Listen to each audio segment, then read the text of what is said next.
Hello friends. आज के video में हम बात करेंगे रिलायंस इंडस्ट्रीज़ के बारे में। यहाँ पे स्टॉक में आपको काफ़ी ज़बरदस्त गिरावट देखने मिली, करीबन 4 सवा 4% के आसपास। अब एक गिरावट क्यों हुई, इसके पीछे की वजह जानेंगे और क्या स्टॉक में आपको आने वाले टाइम में तेज़ी का दौर बनते हुए देखने को मिल सकता है या फिर ये फर्दर और गिरावट देखने को मिल सकती है, ये जानने की कोशिश करेंगे। फिर बात करेंगे टीसीएस के बारे में। एक तरफ तो जहां पूरे मार्केट में आपको गिरावट देखने को मिली, वहीं टीसीएस के अंदर आपको जो है काफ़ी शानदार तेज़ी देखने को मिली।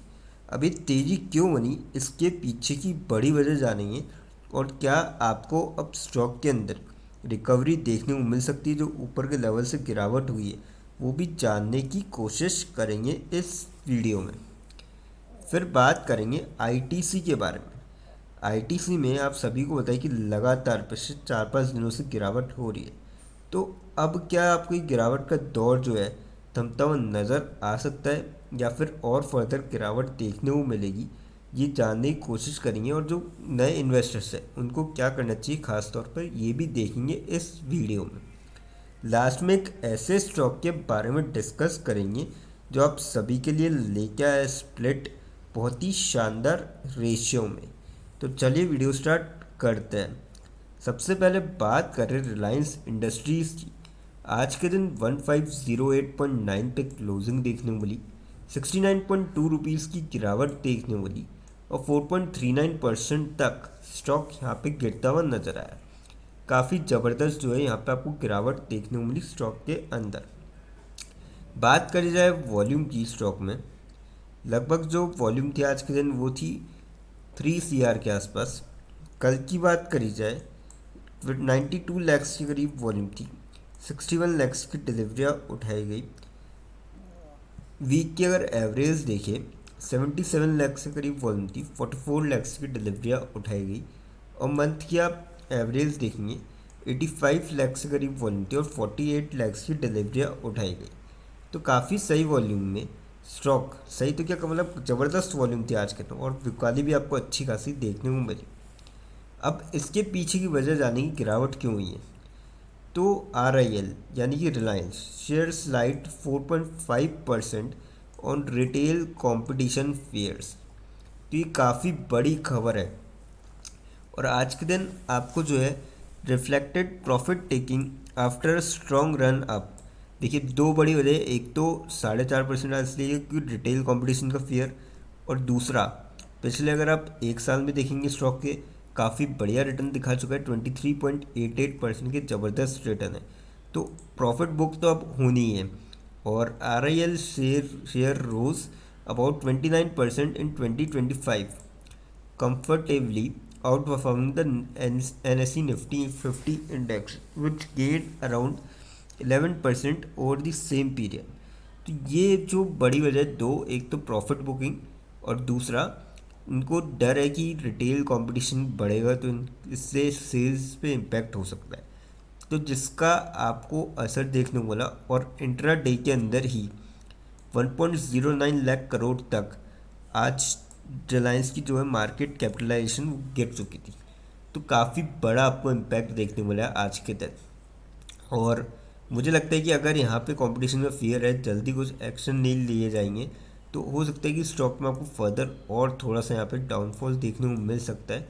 पर मैं कहूँगा कि अगर लॉन्ग टर्म का पॉइंट ऑफ व्यू है तो जितना अगर नीचे स्टॉक मिले उतना ही फ़ायदे में रहा जा सकता है। कंपनी देखिए काफ़ी अच्छी है, फंडामेंटली काफ़ी स्ट्रॉन्ग है, ग्रो भी कर रही है। तो ऐसे में आपको जो है फ़ायदा उठा सकते हैं लॉन्ग टर्म के पॉइंट ऑफ व्यू से। शॉर्ट टर्म में थोड़ा सा ही कहूँगा कि आप एक बार थोड़ा सा वेट करें, उसके बाद आप डिसीजन ले सकते हैं। अब बात करते हैं टाटा कंसल्टेंसी सर्विसेज के बारे में, यानी कि TCS। 3256.8 पे क्लोजिंग देखने को मिली, 40.7 रुपीज़ की तेज़ी देखने को मिली थी और 1.27% तक 1.25% की काफ़ी शानदार आपको जो है तेज़ी देखने को मिलती है आज के दिन स्टॉक के अंदर। बात करी जाए वॉल्यूम की स्टॉक में, तो लगभग जो वॉल्यूम थी आज के दिन वो थी 29 लैक्स के करीब।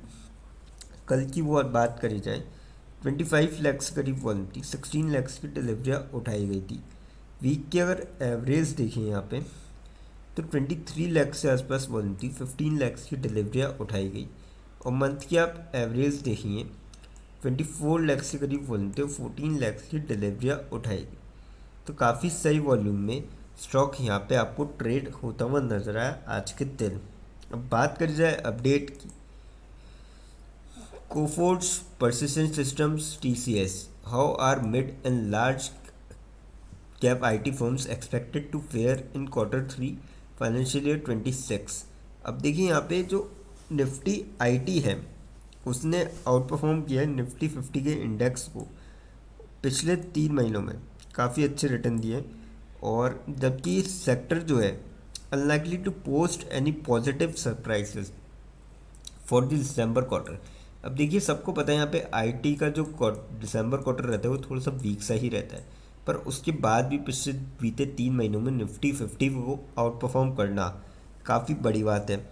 आईटी जो इंडेक्स है निफ्टी का वो 11% तक बढ़ चुका है पिछले 3 महीनों में, और जबकि वही निफ्टी 50 का जो है 5.5% बढ़ा है। अब जो है यहाँ पे आउट परफॉर्म फिर भी जो ब्रोकर्स और है HSBC लेटेस्ट रिपोर्ट में उन्होंने बताया कि आईटी सेक्टर जो है आउट परफॉर्म कर सकता है ब्रॉडर मार्केट को 2026 के अंदर। अब ऐसा इन्होंने इसलिए बताया क्योंकि एक्सपेक्टेशंस है रिकवरी की और ग्रोथ की, मोर रीजनेबल वैल्यूएशंस। तो ये सारी चीज़ें फेवरेबल बेस है 3 साल के बाद, क्योंकि लगातार पिछले 3 सालों से आईटी सेक्टर में आपको कुछ खास रिटर्न देखने को नहीं मिला है। तो अब चांसेस है कि आउट परफॉर्म हो सकता है और आपको नई तेजी आईटी सेक्टर में बनते हुए नजर आए। तो मेरे ख्याल से तो इस स्टॉक को भी आप लॉन्ग टर्म के पॉइंट ऑफ व्यू से ले सकते हैं।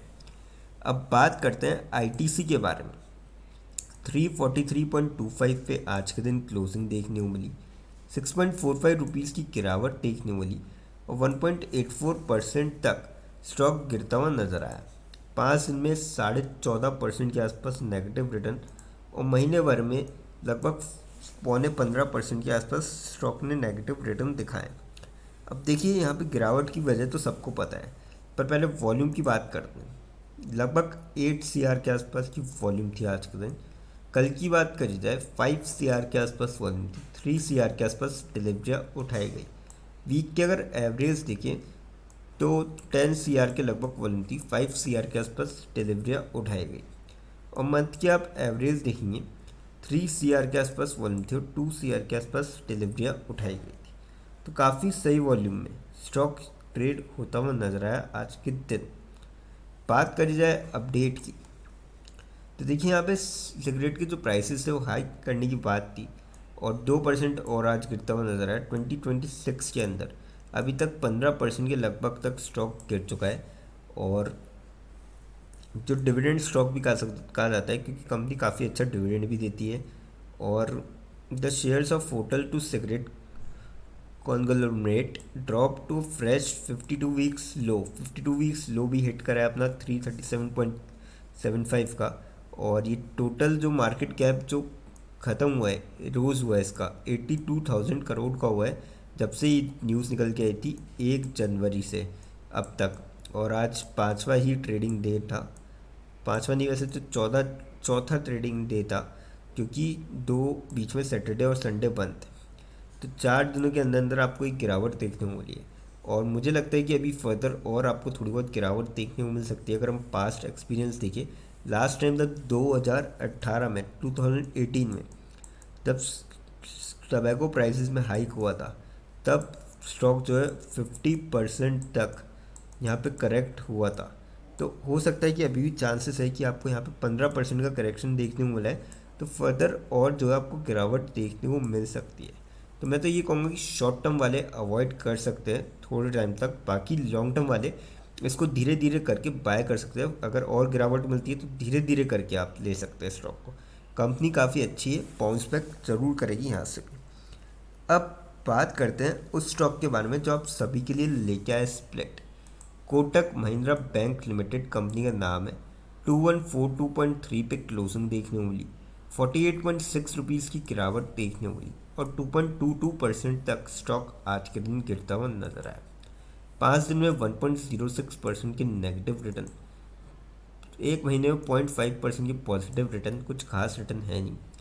और देखा जाए अगर लॉन्ग रन में तो 89,162% की ज़बरदस्त रिटर्न है, जिसी के चलते बैंक ने यहाँ पे दूसरी बार जो है स्प्लिट का अनाउंस किया है।